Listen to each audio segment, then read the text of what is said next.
আমি সমস্ত ছেলেদেরকে বলতে চাই, দয়া করে নিজের গার্লফ্রেন্ড বা বউকে কোনদিন মেকআপ গিফট করবে না। ফাউন্ডেশন নিয়ে এসেছে, তার শেড হচ্ছে এটা। আবার শেডের কি আছে? তুই তো শেডের নিচেই থাকিস। শেড মানে জানে না ও ফাউন্ডেশন আনতে চলে গেছে। আমি জানবো না, শেড মানে ছাদ। দেখো ভাই, গিফট দেওয়ার না অনেক জিনিস রয়েছে। ব্যাগ দাও, কোথাও ঘুরতে নিয়ে যাও, খাওয়াও, ড্রেস কিনে দাও। কম্প্যাক্ট পাউডার নিয়ে এসেছে, এটা আমার কিন্তু শেডের না। লুজ পাউডার কেন পিঙ্ক কালারের ইউজ করব আমি? এই পাউডারটা রং পিঙ্ক ভাই।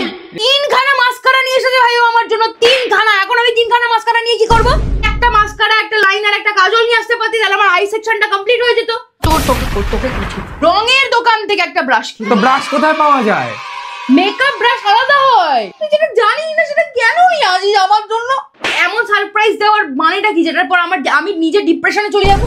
এটাকে লিপস্টিক বলে? তো কি বলে? তুই জানিস না আমি ম্যাট ছেড়ে লিপস্টিক ইউজ করি না? মানে মাদুরেরও আবার লিপস্টিক হয়? তোকে আমি সত্যি বলছি, আমি আজকে বাড়ি থেকে তাড়িয়ে দেবো।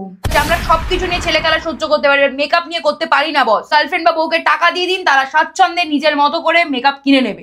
লিপ বাম কিনে নিয়ে এসেছে আমার জন্য। এই ফ্লেভারটাই আমার অ্যালার্জি আছে, স্ট্রবেরি ফ্লেভারে।